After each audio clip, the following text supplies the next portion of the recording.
Okay, so this problem can go a couple ways. If this is the overall, one thing you want to note is where are my intermediates. Whatever's not here is an intermediate. So that's NO3.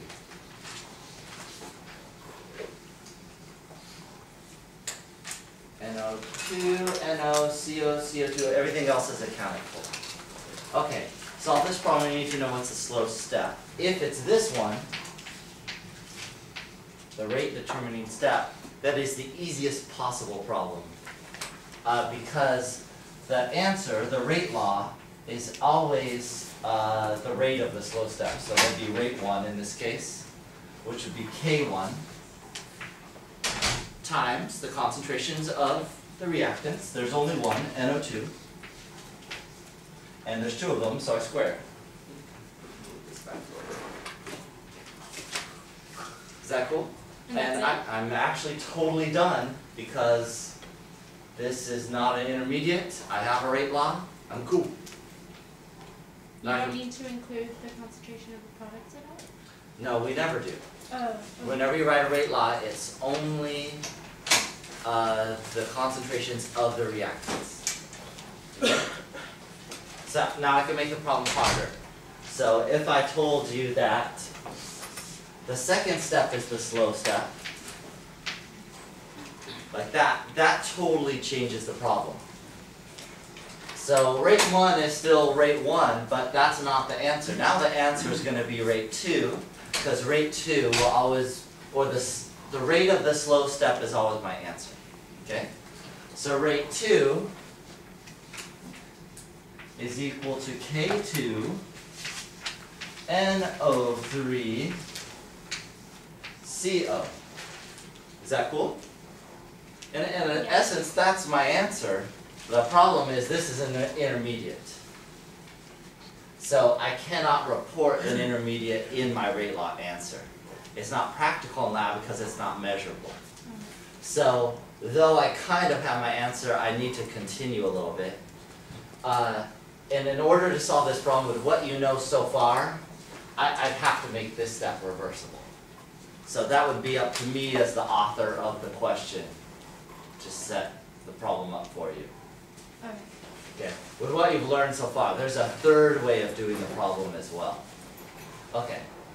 So if that first step is reversible, then I would write rate 1 and rate 1 reverse, and I designate reverses by little primes, meaning the backwards reaction of the first one listed.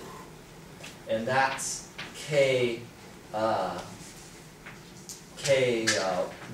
reverse with a little prime to show its backwards rate. It's not equal to K1 times NO3 times NO. The nice thing that I told you about in class is that for a reversible reaction, when we're talking about the case 2 situations like this where the slow step's the second step, you can set rate 1 equal to rate 1 reverse. So we're assuming rate 1 equals rate 1 reverse, so those two are equal. The nice thing about that, now I can solve for my intermediate here in terms of things that are not intermediates and plug it into my rate 2. So let's do that. So taking this one up here at the top, solving for NO3, that's going to be K1 over K1 prime times NO2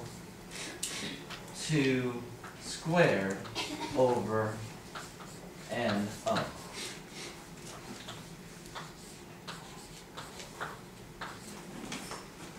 See how I did that? Just a little algebra? Yeah. Okay. What's nice about that, I have an expression for an intermediate that I'm going to plug into my rate 2, which is technically supposed to be my answer when I'm going to get rid of all the intermediates. I'm going to raise this arrow. So I'm going to plug in this expression up here into rate 2. This is now going to be K2 times K1 over K prime.